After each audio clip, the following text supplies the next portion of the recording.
And today we're standing up for the American worker, and we are finally putting America first.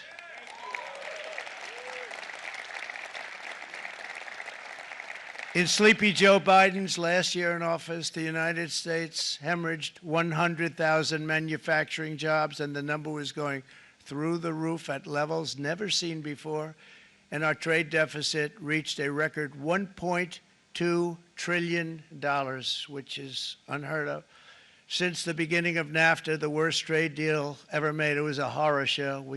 I was able to terminate it. They all said you'd never be able to get it out. We had to get approval from Congress to get it terminated. We had to live with that deal. It was the worst trade deal ever made by far. But since the very beginning of NAFTA, our country lost 90,000 factories. Think of what that is, 90,000. Think about putting a map up and putting tax on it. You wouldn't have enough room. 90,000. I said, is that possible? We had it checked 4 different times, and it was actually somewhat higher than that. And 5 million manufacturing jobs were lost while racking up trade deficits of $19 trillion. That was the worst trade deal ever made. As a result of these gigantic losses, foreign nations now own $26 trillion more of American assets than think of this, than the Americans own of their own foreign assets or other foreign assets. The United States can no longer produce enough antibiotics to treat our sick. We have a tremendous problem. We have to go to foreign countries to treat our sick. If anything ever happened from a war standpoint, we wouldn't be able to do it. We import virtually all of our computers, phones, televisions, and electronics. We used to dominate the field, and now we import it all from different countries. A single shipyard in China now produces more ships every year than all of the American shipyards combined. Think of that.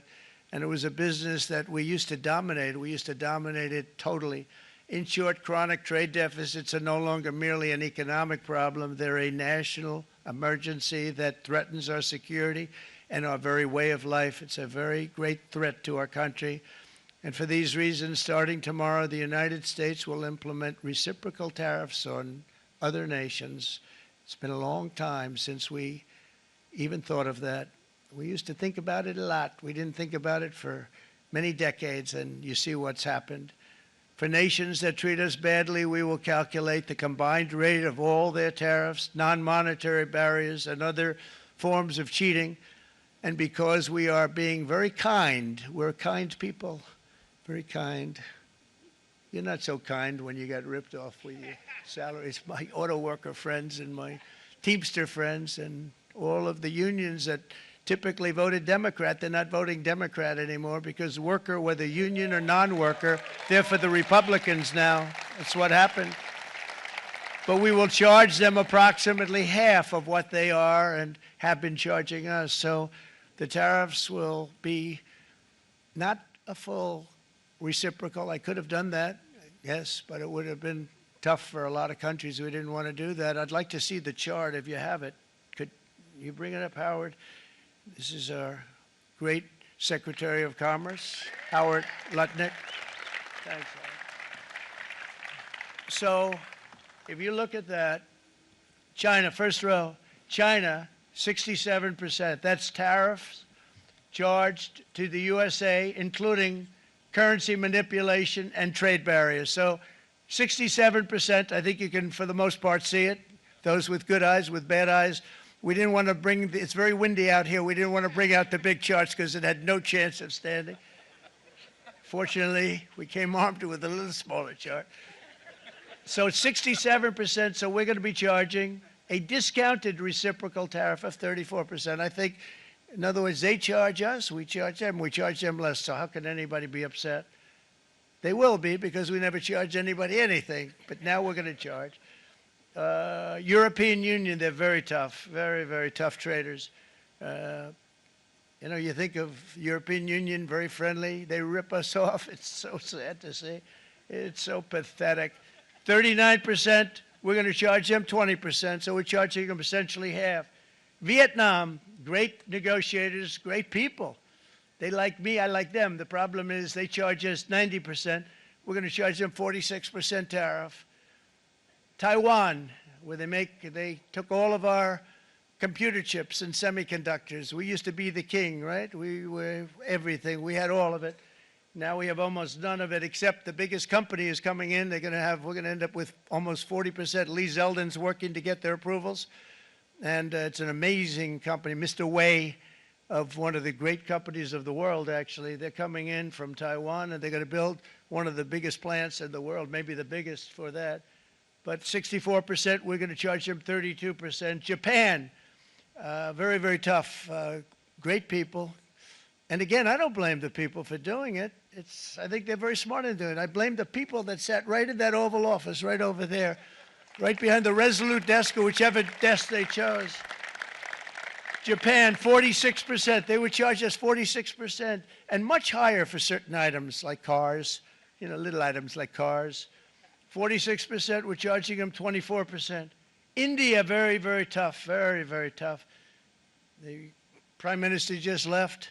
And he's a great friend of mine, but I said, you're a friend of mine, but you're not treating us right. They charge us 52%. You have to understand, we charge them almost nothing for years and years and decades. And it was only 7 years ago when I came in, we started with China and charged them. We took in hundreds of billions of dollars from China in tariffs. And they understood, honestly. President Xi understood. He said, look, I understand. And the other countries, and they all understand. We're going to have to go through a little tough love, maybe, but they all understand. They're ripping us off, and they understood it. Prime Minister of Japan, Shinzo Abe. He was a fantastic man. He was unfortunately taken from us, assassination. But I went to him and I said, Shinzo, we have to do something. A trade is not fair. He said, I know that, I know that. And he was a great gentleman. He was a fantastic man, but he understood immediately what I was talking about. I said, Shinzo, we have to do something. He said, I know that. And we worked out a deal, and it would have been a much better deal, but frankly, there were many years left on the deal that was made previous to my getting there, but it was something. If you look at Switzerland, 61% to 31%. Indonesia, Malaysia, Cambodia. Oh, look at Cambodia, 97%. We're going to bring it down to 49. They made a fortune with the United States of America. United Kingdom, 10%, and we'll go 10%. So we'll do the same thing. South Africa, 60%, 30%, and they've got some bad things going on in South Africa. We're paying them billions of dollars, and we cut the funding because a lot of bad things are happening in South Africa. The fake news ought to be looking at it. They don't want to report it. Brazil, 10%, 10%. Bangladesh is 74%. So you see what's going on. Pakistan, 58%. Sri Lanka, 88%. So what we're doing is we're taking not the full, we could take the full 88%. Thanks a lot, Harold. He's doing a very good job. How's he doing, all right? I think you better take it with you. It's not going to last very long. He's going to it's going to follow you down with the wind.